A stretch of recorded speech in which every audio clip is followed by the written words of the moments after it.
Motor over. I believe we've got a snap ring on the other side that's holding this shift shaft in. We'll remove that. We'll pull that shift shaft. We'll also remove the stator and the flywheel, the charging system on this motorcycle, and then we'll get ready to split this case.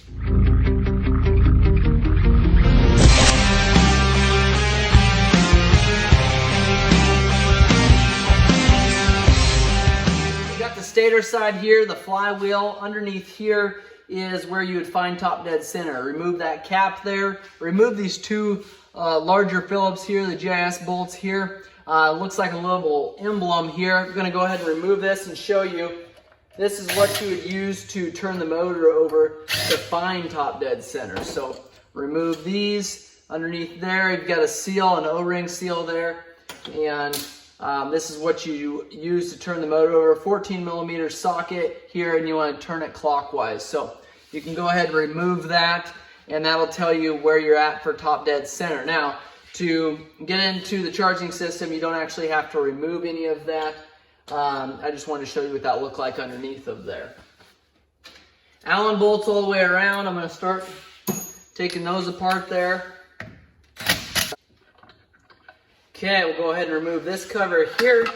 It's your oil pickup, so you've got your oil line that'll run through here. This has got a screen here. You want to make sure that that's cleaned out. If you locked up your engine or you've had a gear go bad, you definitely want to make sure and clean that out. Possibly replace it if you can't get it completely cleaned out, because there will be a lot of debris down in there, metal shavings. Those metal shavings will plug up that screen there, and you'll starve your motor for oil. So make sure and inspect that really good if you've had engine problems. We're going to pull this stator cover off here. There'll be a little bit of magnetic pull there because of the charging system. Also behind this cover, you'll see your in this cover here, you'll see your sight glass for your oil level. You want to make sure that oil is between those full and minimum and maximum marks there. Also, you have your gear pattern there.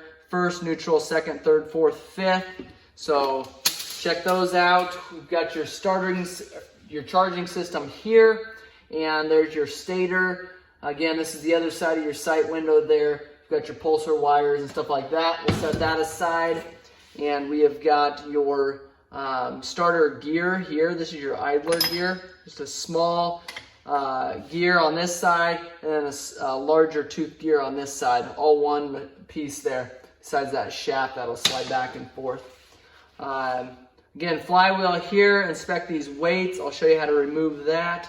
We've got our shift shaft here. We've got a snap ring that we'll have to pull on this side to be able to push that through the other side. I'm going to grab a flat screwdriver, just remove that clip at this time. That way, when we get this motor flipped back over, that shift shaft will be able to pop right out of there. 14mm to remove this bolt here that holds this flywheel on. And again, I like to keep it from spinning. A lot of times what I'll do is grab a grease rag,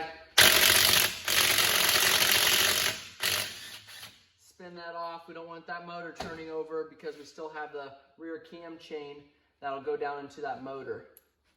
So that bolt is off. All right, our flywheel puller here. I do sell these if you need them. I've got bolts here that'll slide right down in there.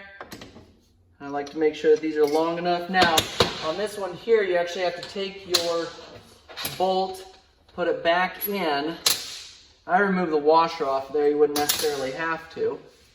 Spin this back in, and I don't go all the way. You'd stay about 1/8 of an inch up, and put this puller on here. When we get these installed, these 3 bolts here, and we can take and run this puller down, and we'll run it right on top of that bolt. You want to make sure, keep an eye on that bolt, make sure it doesn't spin down into that flywheel, or it kind of defeats the purpose of running this puller in.